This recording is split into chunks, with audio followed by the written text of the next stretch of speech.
ఆశ్వేజ మాసం అమావాస్య రోజున కార్తీక మాసం ప్రారంభమవుతుందండి. పాడ్యమి ఆకాశ దీపం ప్రారంభమవుతుంది. పాడ్యమి రోజున ఆవు నెయ్యి దానం ఇస్తే ధనవృద్ధి కలుగుతుంది. జై వాసవి. జై వాసవి, జై జై వాసవి.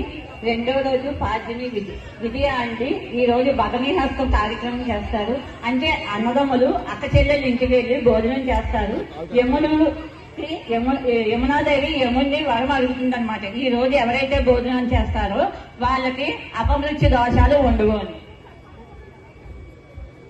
ఈ రోజు తదియ, మూడో రోజు తదియ అండి. అన్నదమ్ములు అప్పచెల్లు అందరూ కూడాను ఒకరికొకరు గిఫ్ట్లు ఇచ్చుకుంటారు, పసుపు కుంకుమ ఇచ్చుకుంటారు. ఆ రోజు పాలు దానం చేస్తే చాలా జై వాసవి, జై జై వాసవి. నాలుగో రోజు నాగుల చవితి, నాగుల పండగ. పుట్లో పాలు పోస్తాం. పిండి వంటలు దానం చేయడం వల్ల దుఃఖాలు లేకుండా ఉంటుంది. జై వాసవి, జై వాసవి. ఐదవ రోజు పంచమి, నాగ పంచమి. అరటిపండు దానం చేయటం వలన బుద్ధి కుశలత పెరుగుతుంది. జై వాసవి, జై జై వాసవి. ఈ మాసంలో 6వ తిథి షష్ఠి తిథి. షష్ఠి తిథి నాడు సుబ్రహ్మణ్యేశ్వర స్వామిని ఆరాధించడం వల్ల చాలా మంచి జరుగుతుంది. అదే విధంగా కాల సర్పదోషం కూడా పోతుంది ఆ రోజు పూజ చేసుకోవడం వల్ల. ఇంకో విషయం ఏంటంటే షష్ఠి తిథి నాడు తేనె దానం చేయడం వల్ల అన్ని విధాల శుభదాయకం, లాభదాయకం. జై వాసవి, జై జై వాసవి. ఈ రోజు సప్తమి 7. సూర్యుడి ఆరాధన వల్ల, సూర్య నమస్కారంలో బెల్లం దానం చేయడం వల్ల శోకము లేకుండా ఉండవచ్చు. జై వాసవి, జై జై వాసవి. 8వ రోజు అష్టమి తిథి. ఆ అష్టమి రోజున గోపాష్టమి, కాలభైరవాష్టమి వస్తుంది. ఆ రోజు కొబ్బరికాయ దానం చేస్తే ఒంట్లో వేడి తగ్గుతుంది. జై వాసవి, జై జై వాసవి. నవమి అక్షయ నవమి అంటారు. పేలాలు దానం చేయవలను ఇహపర సౌఖ్యం కలుగుతుంది.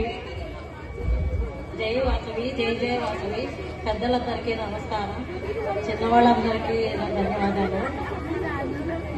కార్తీక వన సమారాధనలో మాకు కార్తీక మాసం గురించి చెప్పే అదృష్టం కలిగింది. దశమి యజ్ఞవల్కముని జయంతి. ఆ రోజు నల్ల నువ్వులు దానం ఇస్తే చాలా మంచిది. మృత్యుంజయుడు మనకు వరములు ఇచ్చింది. జై వాసవి, జై జై వాసవి. 11వ రోజు ఏకాదశి. సత్యనారాయణ స్వామి వ్రతం చేసుకోవడం మంచిది. పెరుగు దానం చేయడం వల్ల చల్లదనం కలుగుతుంది. జై వాసవి, జై జై వాసవి అండి. ఏకాదశి ద్వాదశి అండి. ద్వాదశి అంటే విష్ణుమూర్తికి అతి ప్రీతికరమైన రోజు అండి. ఆ రోజు తులసిని ప్రార్థిస్తే ఆ పూజలు ఫలిస్తాయని అందరూ అంటారు. ఈ రోజు ఇలా వన సమారాధనలో కార్తీక మాసంలో ఈ కార్తీక మాసం గురించి చెప్పే అవకాశం వచ్చినందుకు చాలా చాలా టీం అందరం చేసుకున్న అదృష్టం అండి.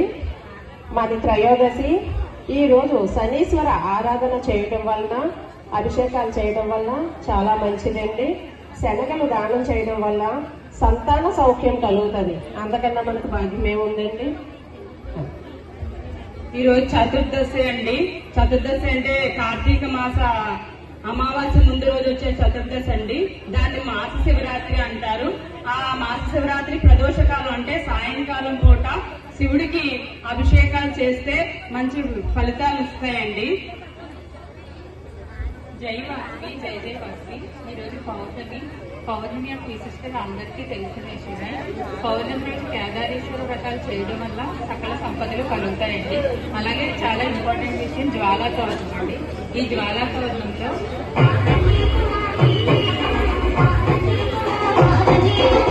DJ Karthik Sundar.